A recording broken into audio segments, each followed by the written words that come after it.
नमस्कार दोस्तों, हमारे YouTube चैनल MS प्रजापति में बहुत बहुत स्वागत है। तो दोस्तों, कृष्ण ने अश्वत्थामा को क्यों श्राप दिया था? कृष्ण ने अश्वत्थामा को क्यों श्राप दिया था? हमें पहले यह विश्लेषण करने की आवश्यकता है कि उस रात या उससे पहले अश्वत्थामा का पाप क्या था। इससे पहले कि हम इस निष्कर्ष पर पहुंचे कि उन्हें जो न्याय मिला वो सही था या नहीं।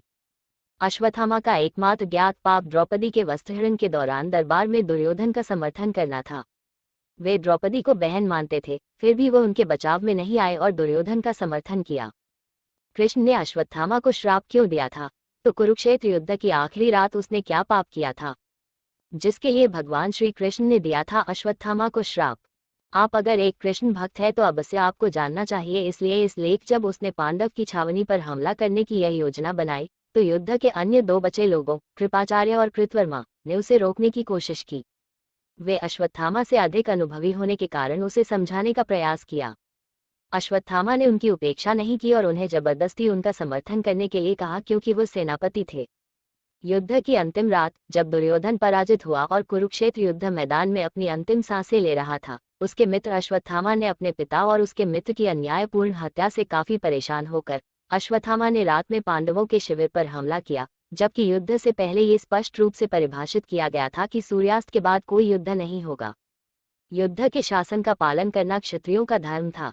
हालांकि अश्वत्थामा जन्म से क्षत्रिय नहीं थे, लेकिन वे पांचाल के राजा थे, इसलिए उन्हें जाति के बावजूद एक राजा और नेता के रूप में युद्ध के नियमों का पालन करने की आवश्यकता है। उन्होंने इस मामले में राजधर्म, राजा के धर्म, की उपेक्षा की। योद्धा का धर्म युद्ध के दौरान किसी से लड़ना और मारना उस योद्धा का धर्म है। लेकिन ये युद्ध समाप्त घोषित कर दिया गया।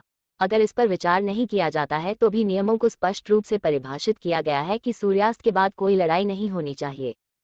किसी को मारने के लिए नहीं जब वो पहले से ही निहत्था हो। शिविर के अंदर या कुरुक्षेत्र के निर्दिष्ट क्षेत्र के बाहर कोई लड़ाई नहीं। आप पाएंगे कि पांडवों या कौरवों ने युद्ध के एक या दूसरे दिन इन सभी नियमों को तोड़ा था, लेकिन अश्वत्थामा ने एक ही रात में उन सभी को तोड़ दिया।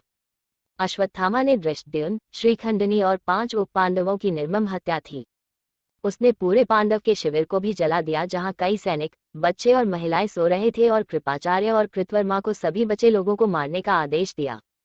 तो यह एक बहुत ही बुरा कार्य था जिसे अश्वत्थामा द्वारा नियोजित किया गया था। अगर कोई व्यक्ति मरने वाला है तो सबसे अच्छी बात यह है, युद्ध की अंतिम रात, जब दुर्योधन पराजित हुआ और कुरुक्षेत्र युद्ध मैदान में अपनी अंतिम सांसें ले रहा था, उसके मित्र अश्वत्थामा ने अपने पिता और उसके मित्र की अन्यायपूर्ण हत्या से काफी परेशान होकर अश्वत्थामा ने रात में पांडवों के शिविर पर हमला किया, जबकि युद्ध से पहले ये स्पष्ट रूप से परिभाषित किया गया था कि सूर्यास्त के बाद कोई युद्ध नहीं होगा। युद्ध के शासन का पालन करना क्षत्रियों का धर्म था। हालांकि अश्वत्थामा जन्म से क्षत्रिय नहीं थे, लेकिन वे पांचाल के राजा थे, इसलिए उन्हें जाति के बावजूद एक राजा और नेता के रूप में युद्ध के नियमों का पालन करने की आवश्यकता है। उन्होंने इस मामले में राजधर्म, राजा के धर्म, की उपेक्षा की।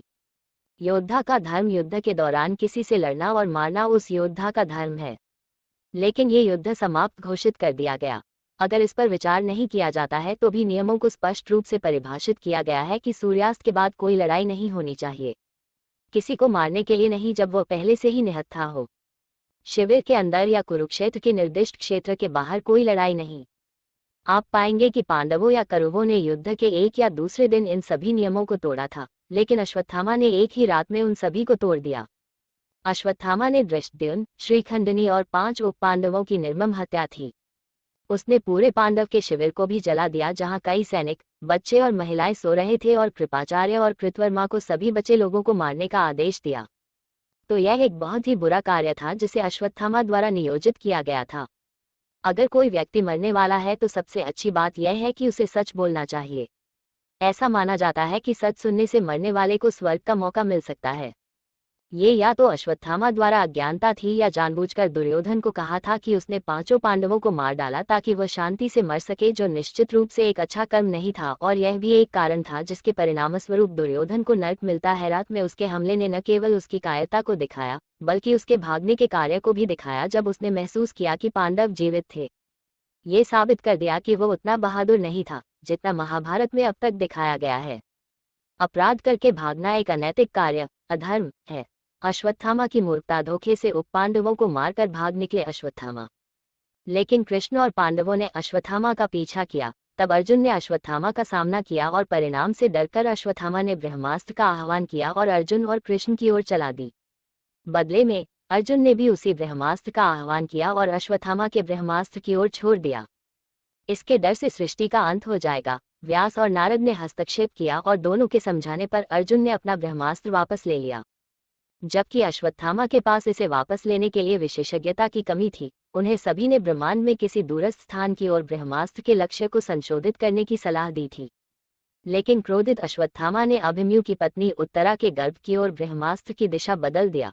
उसकी ऐसी हिम्मत देखकर कृष्ण क्रोधित हो गए और भगवान कृष्ण ने अपने सुदर्शन चक्र से अश्वत्थामा के माथे से मणि को बाहर निकाल दिया, जिससे उसे सारी शक्ति और वीरता प्रदान की गई। उन्होंने आगे अश्वत्थामा को शाप दिया कि उसे वह दंड दिया जाएगा जो दुर्योधन, शकुनी और दुशासन को भी नहीं दिया गया था। कृष्ण ने उसे श्राप दिया क्योंकि उसे मृत्यु का कोई भय नहीं था। वह समय के अंत तक जीवित रहेगा, अगले युग चक्र शुरू होने तक, और मृत्यु उसके पास नहीं आएगी, भले ही वो लगातार मृत्यु के लिए याचना कर रहा हो। बाद में कृष्ण उत्तरा के स्थान पर पहुंचे और उत्तरा के गर्भ पर अपना कमल का हाथ रखा और बच्चे को बचा लिया। भगवान कृष्ण का श्राप आने वाली पीढ़ियों के लिए भी एक चेतावनी थी कि गर्भ में भ्रूण को मारना सभी अपराधों में सबसे बड़ा अपराध है और यह सबसे भारी सजा का हकदार है। जैसा कि श्रीमद्भागवत ने उल्लेख किया है कि अजन्मे बच्चे को मुनि कहा जाता है, उसे मारना एक ऋषि की हत्या है, क्योंकि वह अजन्मा आत्मा सभी कर्मों से मुक्त है और शांति और ज्ञान के शिखर पर निवास करती है। कि उसे सच बोलना चाहिए। ऐसा माना जाता है कि सच सुनने से मरने वाले को स्वर्ग का मौका मिल सकता है। ये या तो अश्वत्थामा द्वारा अज्ञानता थी या जानबूझकर दुर्योधन को कहा था कि उसने पांचों पांडवों को मार डाला ताकि वह शांति से मर सके, जो निश्चित रूप से एक अच्छा कर्म नहीं था, और यह भी एक कारण था जिसके परिणामस्वरूप दुर्योधन को नर्क मिला। रात में उसके हमले ने न केवल उसकी कायरता को दिखाया बल्कि उसके भागने के कार्य को भी दिखाया। जब उसने महसूस किया कि पांडव जीवित थे, ये साबित कर दिया कि वह उतना बहादुर नहीं था जितना महाभारत में अब तक दिखाया गया है। अपराध करके भागना एक अनैतिक कार्य, अधर्म है। अश्वत्थामा की मूर्खता, धोखे से उप पांडवों को मारकर भाग निकले अश्वत्थामा। लेकिन कृष्ण और पांडवों ने अश्वत्थामा का पीछा किया। तब अर्जुन ने अश्वत्थामा का सामना किया और परिणाम से डरकर अश्वत्थामा ने ब्रह्मास्त्र का आह्वान किया और अर्जुन और कृष्ण की ओर चला दी। बदले में अर्जुन ने भी उसी ब्रह्मास्त्र का आह्वान किया और अश्वत्थामा के ब्रह्मास्त्र की ओर छोड़ दिया। इसके डर से सृष्टि का अंत हो जाएगा। व्यास और नारद ने हस्तक्षेप किया और दोनों के समझाने पर अर्जुन ने अपना ब्रह्मास्त्र वापस ले लिया। जबकि अश्वत्थामा के पास इसे वापस लेने के लिए विशेषज्ञता की कमी थी। उन्हें सभी ने ब्रह्मांड में किसी दूरस्थ स्थान की ओर ब्रह्मास्त्र के लक्ष्य को संशोधित करने की सलाह दी थी। लेकिन क्रोधित अश्वत्थामा ने अभिमन्यु की पत्नी उत्तरा के गर्भ की ओर ब्रह्मास्त्र की दिशा बदल दिया। उसकी ऐसी हिम्मत देखकर कृष्ण क्रोधित हो गए और भगवान कृष्ण ने अपने सुदर्शन चक्र से अश्वत्थामा के माथे से मणि को बाहर निकाल दिया, जिससे उसे सारी शक्ति और वीरता प्रदान की गई। उन्होंने आगे अश्वत्थामा को शाप दिया कि उसे वह दंड दिया जाएगा जो दुर्योधन, शकुनी और दुशासन को भी नहीं दिया गया था। कृष्ण ने उसे श्राप दिया क्योंकि उसे मृत्यु का कोई भय नहीं था। वह समय के अंत तक जीवित रहेगा, अगले युग चक्र शुरू होने तक, और मृत्यु उसके पास नहीं आएगी, भले ही वो लगातार मृत्यु के लिए याचना कर रहा हो। बाद में कृष्ण उत्तरा के स्थान पर पहुंचे और उत्तरा के गर्भ पर अपना कमल का हाथ रखा और बच्चे को बचा लिया। भगवान कृष्ण का श्राप आने वाली पीढ़ियों के लिए भी एक चेतावनी थी कि गर्भ में भ्रूण को मारना सभी अपराधों में सबसे बड़ा अपराध है और यह सबसे भारी सजा का हकदार है। जैसा कि श्रीमद्भागवत ने उल्लेख किया है कि अजन्मे बच्चे को मुनि कहा जाता है, उसे मारना एक ऋषि की हत्या है, क्योंकि वह अजन्मा आत्मा सभी कर्मों से मुक्त है और शांति और ज्ञान के शिखर पर निवास करती है।